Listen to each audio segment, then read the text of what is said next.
আজকে করব স্টিক বাঁধাকপি চিলি।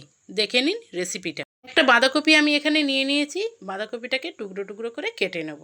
বেশি বড়ও করব না, বেশি ছোটও করব না। দেখুন আমি কিভাবে কেটে নিচ্ছি। আর একটা ফালি দেবো, মাঝখান থেকে ফালি দিয়ে একটা টুথপিক নিয়ে নিয়েছি, মাঝ বরাবর গেঁথে দেবো। এভাবে প্রত্যেকটা বাঁধাকপি আমি কেটে নেবো। তারপরে ভালো করে জলে ধুয়ে নেব। জল গরম আমি আগের থেকেই বসিয়ে দিয়েছিলাম, জলটা ফুটে গেছে। অল্প একটু নুন দিয়ে বাঁধাকপিটা খুব ভালো করে সেদ্ধ করে নেব। বাঁধাকপিটা সেদ্ধ হয়ে গেছে, দুটো ডিম, 2 চামচ কর্নফ্লাওয়ার আর একটু নুন দিয়ে ভালো করে ফেটিয়ে নিতে হবে। ফেটানো হয়ে গেছে। গ্যাসের মধ্যে আমি আগের থেকে একটা কড়াই বসিয়ে দিয়েছিলাম সাদা তেল। তেলটা খুব ভালো করে গরম হয়ে গেলে বাঁধাকপিটা ওই ব্যাটারটার মধ্যে ডুবিয়ে হালকা হালকা করে ভেজে নিতে হবে। উল্টে পাল্টে খুব ভালো করে ভেজে তুলে নেব। দেখুন আমি কিভাবে ভাজছি, একটাও কিন্তু ভাঙেনি।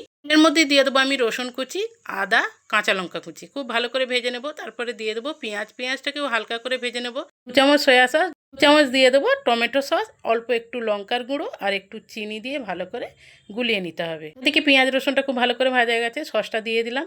দিয়ে খুব ভালো করে মিশিয়ে দেবো। অল্প একটু জল দিয়ে দেবো বাটিটা ধুয়ে। তারপরে আমি যে বাঁধাকপিগুলো ডিম আর কর্নফ্লাওয়ার দিয়ে যে ভেজে রেখেছিলাম দিয়ে দিলাম। অল্প একটু ওপর থেকে নুন ছড়িয়ে দেবো আর দিয়ে দেবো কর্নফ্লাওয়ার গোলা জল।